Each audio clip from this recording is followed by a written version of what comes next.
damage caused by the earthquake in Sichuan County was horrific.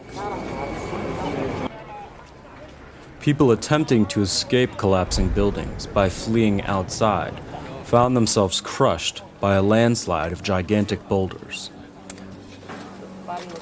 What little population is left of Sichuan has moved out.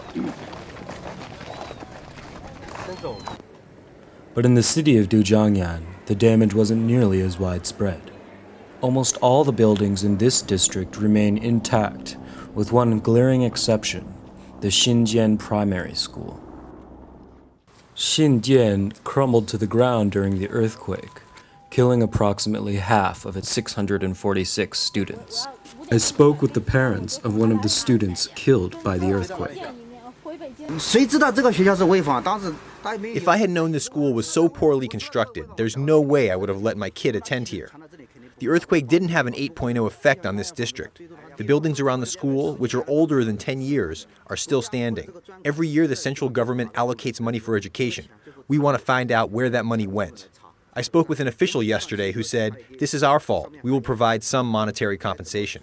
But that's not what really matters. People are dead. We want to know whose fault this is. Whoever's responsible has to be brought down. We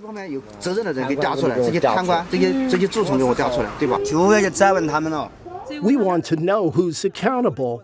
By now, some officials from the Civic Bureau and Education Bureau should have resigned because they didn't take any action to prevent this.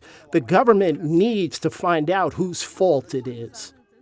There have been numerous schools that have collapsed, and I fear we're looking at thousands and thousands of children who've died. Parents at Xinjiang just placed a petition online. Parents at another school held an outdoor protest holding their children's pictures.